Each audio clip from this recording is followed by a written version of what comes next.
Let's stay on this topic. And lung cancer is the deadliest form of the disease in China. Every year, 200,000 new lung cancer patients are treated with targeted drugs, which could cost upwards of 15,000 yuan a month. But a generic imitation of a popular UK cancer drug is being secretly sold online in China for a fraction of the cost, posing great risks to public health. Wu Guoxiu has this story. Type in a search for India Eraser and you will find many links selling it. But what people are buying is a generic copy of the cancer-fighting drug Eraser, which is produced and patented by a UK pharmaceutical company.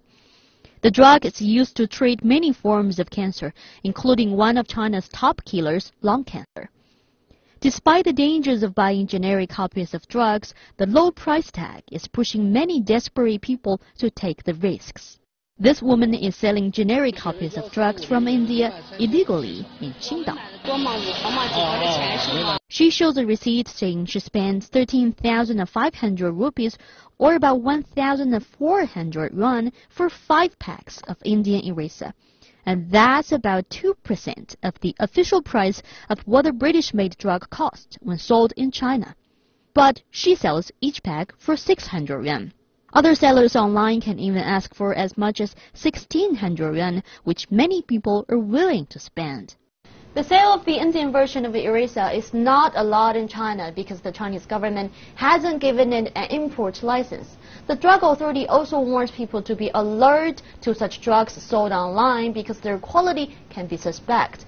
But for patients in China, the huge difference in price from the original patented version is sufficient to go in for it. Ms. Jiang from the city of Huludao in Liaoning province was diagnosed with lung cancer last year. She had to spend 15,000 yuan a month to get the official UK-produced Eraser from the hospital.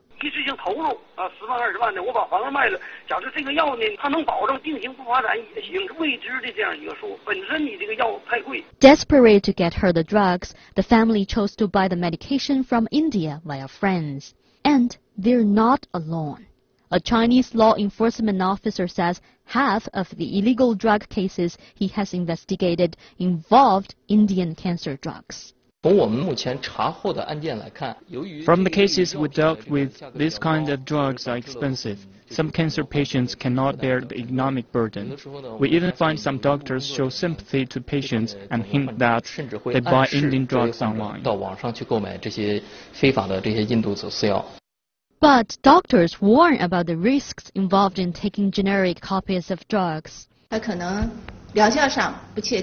Its effect may not be certain. The production technology is surely not as good as the original one, so when using it, the purity may not be enough. And the drug itself has side effects, so it's also a problem to control them. Despite all the risks involved, both legal and to one's health, many people in China are still looking to buy copied generic Indian drugs because of their low price. Wu Guoxiu, CCTV, Beijing.